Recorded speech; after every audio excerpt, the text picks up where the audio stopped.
Here's a problem that torments developer teams everywhere. If you've ever worked with database changes and multiple developers, you know that keeping your database schema in sync is a never-ending task. If someone makes a change to the database schema, you must ensure that that change propagates to each developer's computer, makes it to the test team, and gets updated on all your production servers. The trouble is compounded when debugging previous versions of your product. Now you have to ensure that the database matches the code that is stored in the source control. Some teams attempt to solve this problem by having a folder full of SQL scripts that contain the information to update the schema. These scripts can quickly get out of sync with the real database schema, however. Believe me, I know this from firsthand experience. To solve these problems, Microsoft created a special database project known as SQL Project. Before I continue, I should add that these features are only available in Visual Studio Premium Edition or Ultimate Edition. If you do not have either of these editions, you will not be able to follow along with my demonstrations. I'm inside Visual Studio, and I've opened a solution called SQL Project. This has a project called Use Existing that I'm going to show you in about 2 minutes. But first I want to show you how to create a brand new SQL project. I'm going to right-click on this solution and choose Add New Project. The projects I'm looking for are down here near the bottom of the Installed Template section in the Database node underneath SQL Server. As you can see, there are several types of projects here. The one that I want to use today is called the SQL Server 2008 Wizard. I'm going to come down here and have it generate a new bookseller database. Call this one V1, like that, and then click OK.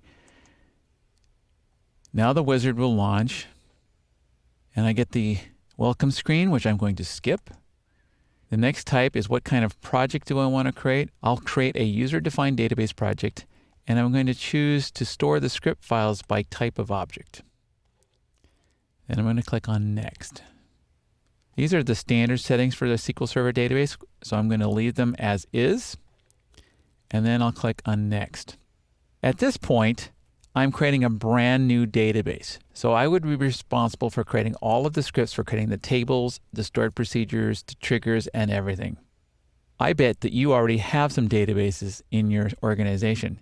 If that's the case, you could click on Import Existing Schema, go over here and choose your database, make connections to the server, tell it which database you want, and then when you click on Next, Visual Studio will go out and import all the information from your existing database. Now, since we don't have a full-blown version of SQL Server installed in this machine, I'm not going to demonstrate this. Later, I'll show you a schema I did get from an existing database. At this point, though, I'm going to uncheck this Import Existing Schema and then click on Next, and then verify that everything looks the way I want, and click Finish. And click Finish one more time. At this point, I've created a Visual Studio project that contains all the information about creating a brand new database. This can be stored in source control. Think about this for a second. This becomes very beneficial. Imagine this scenario. Each developer on your team works with his own local server instance of the database. When one of your developers makes a schema change, let's say he adds a new column to the table, he'll do this not in the real database, but inside this project. He'll go over here to Schema Objects, Tables. We're going to add a table here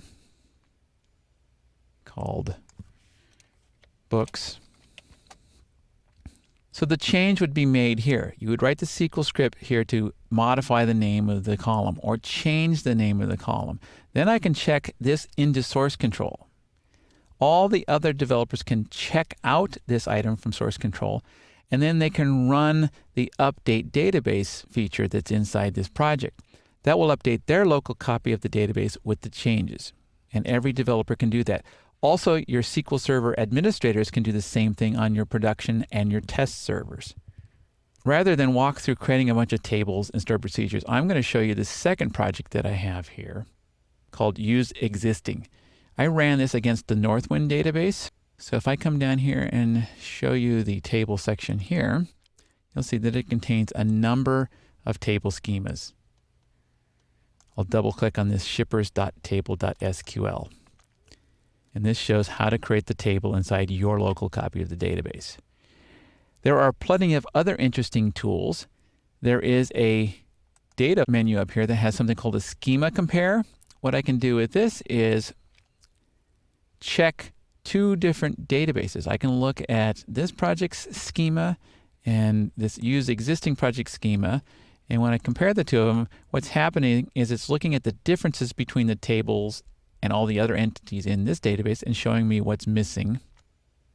For instance, if I look down here, you'll see that I have a books table in the bookseller, but I don't have it in the using existing. So then I could say create that table, and then the next time we run the script against the database, it's going to add that table to the use existing database. There's also another tool called data compare. What this does is you point it at two separate databases and it looks at all the actual data that's in the database and makes sure that they match up. And there's also a create test data feature where I can tell it to generate fictitious data that I can use on our testing applications. Well, now that we've got this project created, it's time to see how to create design time data and modify database objects. And that's the topic for another movie in this chapter.